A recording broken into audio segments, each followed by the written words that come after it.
नमस्कार दोस्तों, स्वागत है आपका न्यूज डिस्कशन में। आइए डिस्कस करते हैं आज का करंट अफेयर्स।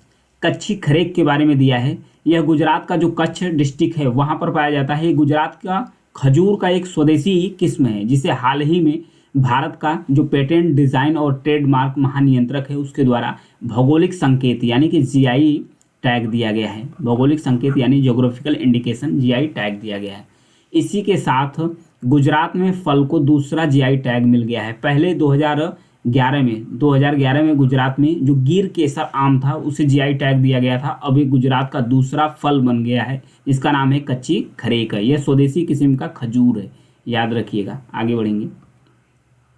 बहुआयामी गरीबी सूचकांक के बारे में दिया है। सबसे पहले तो ये राष्ट्रीय बहुआयामी गरीबी सूचकांक जो नीति आयोग है, भारत का एक थिंक टैंक है, इसी के द्वारा जारी किया जाता है।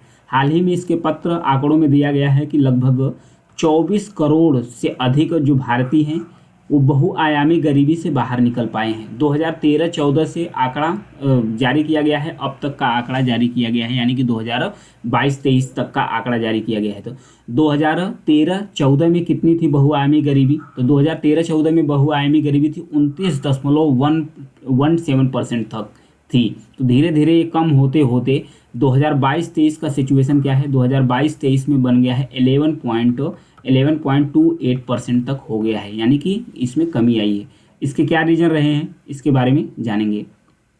तो जो एमपीआई होता है, जो मल्टी डायमेंशनल इंडेक्स होता है, मतलब मल्टी डायमेंशनल पुअर्टी इंडेक्स होता है, उसके बारे में जानेंगे कि इसमें 3 इंडिकेटर्स होता है। 3 इंडिकेटर में जैसे कि इसमें हेल्थ देखते हैं, स्वास्थ्य, एजुकेशन, शिक्षा देखते हैं, प्लस स्टैंडर्ड ऑफ लिविंग मतलब रहन सहन देखते हैं। उसके साथ साथ इसमें 12 जो छोटे छोटे संकेत हैं उसमें उसको इंक्लूड किया गया है। तो इसमें क्या क्या है, जैसे कि अगर आपका हेल्थ देखेंगे तो हेल्थ में क्या चेक करते हैं बहुआयामी गरीबी में कि आपको न्यूट्रिशन प्रॉपर मिल रहा है कि नहीं, यानी आप पोषक तत्व तो मिल रहा है कि नहीं। प्लस उसके बाद बच्चे जो एडोलसेंट्स यानी कि जो किशोर हैं उनकी जो मरने का रेट है वो कितना है। प्लस उसके बाद मैटरनल हेल्थ, जो माता होती है बच्चों को जन्म देती है उनका हेल्थ कैसे है। हेल्थ में इन सारे 2-3 इंडिकेटर्स को देखा जाता है।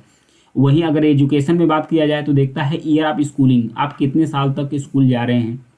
स्कूल अटेंडेंस, मतलब कि आप किसी कारणवश घर नहीं फंसते हैं, स्कूल का अटेंडेंस आप कितना दे पा रहे हैं, ये चेक किया जाता है। फिर बाकी है स्टैंडर्ड्स ऑफ लिविंग, मतलब रहने का आपका स्टैंडर्ड। कुकिंग फ्यूल्स क्या है, मतलब आप ईंधन से खाना बना रहे हैं, उपले से बना रहे हैं, या तो गैस है, चूल्हा है, सब कुछ है। सैनिटेशंस, आप कितनी स्वच्छता में रहते हैं। ड्रिंकिंग वाटर, आपका पानी कितना स्वच्छ है। हाउसिंग, आपका घर कैसा है।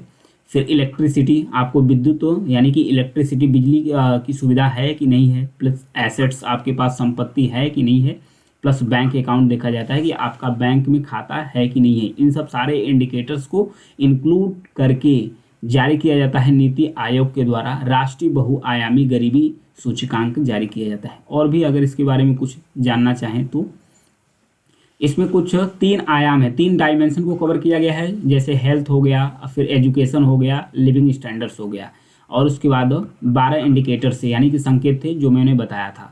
तो अभी बताया गया कि इसमें इस सूचकांक में कमी आई है, मतलब जो बहुआयामी गरीबी है इसमें कमी आई है। तो प्रमुख निष्कर्ष के बारे में देख लेते हैं नीति आयोग का।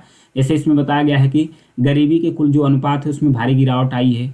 12 जो एमपीआई इंडिकेटर्स यानी संकेत थे उसमें भी सकारात्मक रूप से सुधार हुआ है। गरीब राज्यों में तेजी से गिरावट आई है, जैसे उत्तर प्रदेश, बिहार जैसे जो गरीब राज्य थे वो तेजी से गिरावट आई है, मतलब इसमें कमी आई है। असमानताओं में कमी आई है। जो सस्टेनेबल डेवलपमेंट गोल है यानी कि एसडीजी 2 यानी कि 2 है, इसमें रखा गया है कि गरीबी को कैसे कम किया जाए। तो इसका जो लक्ष्य यानी कि जो एसडीजी 1.2 है जिसके अंतर्गत शामिल किया गया है कि 2030 तक जो बहुआयामी गरीबी है उसे कम से कम हाफ कर देना है, कम से कम हाफ कर देना है। तो ये लक्ष्य पाने के करीब पहुंच रहा है भारत धीरे धीरे। सफल सरकारी पहल, मतलब सरकार के द्वारा जो भी सरकारी योजनाएं चलाए जा रहे हैं, चाहे पोषण अभियान हो, चाहे एनीमिया मुक्त भारत जैसे कार्यक्रम हो, स्वास्थ्य देखभाल हो, ये सब सारी चीज़ों से भी फायदा हुआ है भारत को, जो बहुआयामी गरीबी यानी मल्टी डायमेंशनल पुअर्टी से बाहर निकलने के लिए। आगे है पुंगनूर गाय के बारे में दिया है, मवेशी। ये चर्चा में क्यों आ गई है? मकर संक्रांति के समय प्राइम मिनिस्टर ऑफ इंडिया जो पीएम मोदी हैं उनके द्वारा आंध्र प्रदेश की एक मूल निवासी नस्ल है, बौनी नस्ल है। यहाँ पर देखिए इस गाय को देख सकते हैं, विश्व स्तर पर सबसे छोटे कुबड़ वाली मवेशी है। तो प्रधानमंत्री जी के द्वारा मकर संक्रांति पर अपने आवास पर जो पुंगनूर गाय हैं इनको खाना खिलाया गया, इनको खाना खिलाया गया, तो इसलिए चर्चा में आ गई थी गाय। तो इस गाय के नस्ल के बारे में देख लेते हैं। पुंगनूर गाय आंध्र प्रदेश का जो चित्तूर डिस्ट्रिक्ट है, अब पुंगनूर गांव है, उसी की मूल निवासी है, इसलिए उस गांव के नाम पर इसका पुंगनूर गांव नाम रखा गया है। यह अपने छोटे आकार के लिए जाना जाती है। इसकी ऊंचाई लगभग 70 से 90 सेंटीमीटर तक है, यानी 70 से 90 सेंटीमीटर छोटी नस्ल की गाय है। इसका वजन लगभग 115 से 200 किलो तक का है। 115 से 200 किलोग्राम तक का इसका वजन होता है। यह नस्ल गर्म और शुष्क जलवायु के लिए अनुकूलित है, मतलब कि गर्मी और शुष्क को ये आसानी से झेल सकती है। इस स्वदेशी नस्ल के संरक्षण के महत्व को पहचानते हुए आंध्र प्रदेश सरकार ने पुंगनूर गाय को पुनर्जीवित और संरक्षित करने के लिए मिशन पुंगनूर शुरू किया गया है। मिशन पुंगनूर शुरू किया गया है किसके द्वारा? आंध्र प्रदेश सरकार के द्वारा। पुंगनूर गायें अब न केवल आंध्र प्रदेश बल्कि तेलंगाना, कर्नाटक, केरल, महाराष्ट्र और तमिलनाडु में भी पाई जाती है। तो ये थी साउथ इंडियन गाय है, पुंगनूर गाय चर्चा में आ गई थी। आगे गिद्धों के संरक्षण के लिए झारखंड सरकार जो गिद्धों की आबादी घट रही है उसको संबोधित करने के लिए एक रेस्तरां खोला गया है, यानी कि होटल खोला गया है, गिद्ध रेस्तरांस खोला गया है। ये जो झारखंड है, झारखंड का कोडरमा डिस्ट्रिक्ट है, कोडरमा जिला है, उस जिले में खोला गया है गिद्ध रेस्तरां। तो ध्यान रखिएगा, जब पूछेगा कि हाल ही में भारत में कहाँ पर गिद्ध रेस्तरां यानी गिद्ध का होटल खोला गया है, तो कहाँ पर खोला गया है? झारखंड के कोडरमा डिस्ट्रिक्ट में।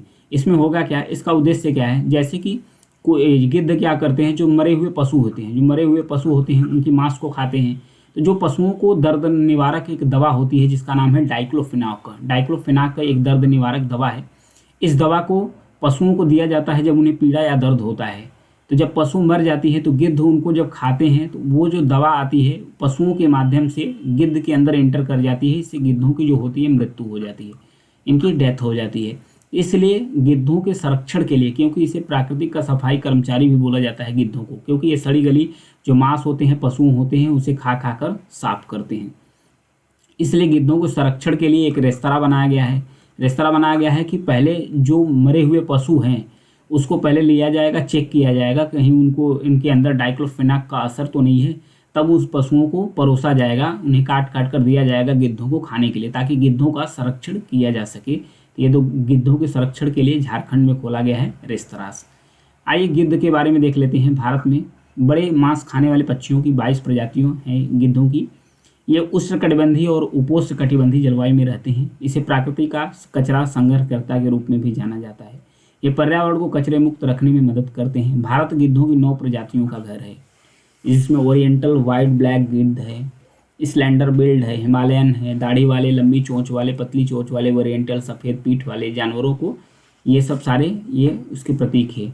वन्यजीव संरक्षण अधिनियम का जो 1972 अनुसूची में फर्स्ट अनुसूची है उसमें इसे शामिल किया, संरक्षित किया गया है। बाकी को अनुसूची 4 के तहत रखा गया है, बाकी पक्षियों को। तो ये देखिए जो प्रजातियां हैं भारत में, अलग अलग प्रकार की प्रजातियां हैं। आगे है सागर द्वीप के बारे में दिया है। सागर द्वीप चर्चा में क्यों है?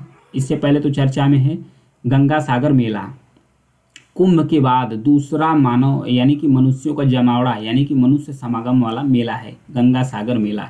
ये सागर द्वीप पश्चिम बंगाल का एक द्वीप है, वहाँ पर लगाया जाता है। इस बार रिकॉर्ड 10 मिलियन लोग वहाँ पर इकट्ठा हुए थे स्नान करने के लिए। 10 मिलियन लगभग तीर्थयात्रियों को आकर्षित किया है। हाल ही में जो पश्चिम बंगाल की सरकार है वो केंद्र सरकार से बार बार ये मांग करती है कि जो सागर द्वीप पर गंगा सागर मेला लगता है, सागर द्वीप पर जो गंगा सागर मेला लगता है, इस मेले को राष्ट्रीय मेला का दर्जा दे दिया जाए। इसके साथ साथ राज्य सरकार को इसको और बढ़ावा देने के लिए, प्रमोट करने के लिए वित्तीय सहायता भी दिया जाए। ये आग्रह किया गया है पश्चिम बंगाल सरकार के द्वारा, क्योंकि यह कुंभ मेले के बाद दूसरी सबसे बड़ी हिंदू सभा है जहां लोग एक साथ इकट्ठा होते हैं। इसे गंगा सागर मेला को बताया जाता है कि दुनिया का दूसरा सबसे बड़ा मानव समागम है, जो हर साल पश्चिम बंगाल का जो सागर द्वीप है वहाँ पर मकर संक्रांति के दौरान आयोजित किया जाता है। इसकी जड़ें, इसकी शुरुआत बताया जाता है कि लगभग 400 ईसा पूर्व से इसकी शुरुआत मानी जाती है और भारतीय महाकाव्यों में इसका उल्लेख है। तीर्थयात्री गंगा में डुबकी लगाते हैं और कपिल मुनि मंदिर के दर्शन भी करते हैं। जो कपिल मुनि हैं उनका मंदिर भी है वहीं पर, वहाँ पर भी दर्शन करते हैं। यह मेला ऐतिहासिक रूप से महत्वपूर्ण है और लाखों लोगों को आकर्षित करता है, जिससे यह एक प्रमुख हिंदू सभा भी बना देता है। इसीलिए तो पश्चिम बंगाल सरकार द्वारा मांग की जा रही है। और भी अगर इसकी खासियत, कपिल मुनि के बारे में जान लेते हैं। कपिल मुनि एक वैदिक ऋषि हैं जिनको भारतीय दर्शन का जो सांख्य प्रणाली है उसके प्रतिपादक के रूप में जाना जाता है। कपिल मुनि को ये 6वीं या 7वीं शताब्दी के आसपास रहने के कारण इन्हें विष्णु का अवतार भी माना जाता है। इन्हें विष्णु का अवतार भी माना जाता है। किसको? कपिल मुनि को। कपिल मुनि भक्ति योग सिखाने के लिए जाने जाते हैं और उन्हें न केवल हिंदू धर्म बल्कि बौद्ध धर्म में भी मान्यता प्राप्त है। वैदिक ऋषि का दर्जा भी इन्हें प्राप्त है। उनकी शिक्षाएं ध्यान, वैदिक देवताओं और अनुष्ठानों की आलोचना करना और जो ब्राह्मण सिद्धांत है उसके प्रति नापसंदगी के लिए भी इन्हें जाना जाता है। कहा जाता है कि उनसे जुड़े जितने भी छात्र हैं वो जो कपिलवस्तु शहर है उसका निर्माण किए गए थे। मतलब कि जो कपिल मुनि के स्टूडेंट थे उनके द्वारा जो कपिलवस्तु शहर है उसका निर्माण किया गया था। सागर द्वीप के बारे में जानेंगे। ये गंगा ब्रह्मपुत्र डेल्टा है उसका सबसे जो पश्चिमी द्वीप है पश्चिम बंगाल में स्थित है। यह हुगली नदी के मुहाने पर स्थित है। नदी की एक भुजा से इसे वर्ग की ओर भूमि से अलग करता है। फिगर में देख लेते हैं जो सागर द्वीप है, यहाँ पर देखिए सागर आइलैंड्स है। ये पश्चिम बंगाल का सागर आइलैंड्स है जो हुगली नदी के मुहाने पर स्थित है। और जो गंगा ब्रह्मपुत्र का डेल्टा है उसके डेल्टाई क्षेत्र में ये फैलता है। तो यहाँ पर लगता है हर साल गंगा सागर मेला जो कि पश्चिम बंगाल में है। पश्चिम बंगाल सरकार के द्वारा लगातार यह डिमांड की जा रही है कि इसको राष्ट्रीय मेले का दर्जा दे दिया जाए। तो आज के लिए इतना ही है। Thank you.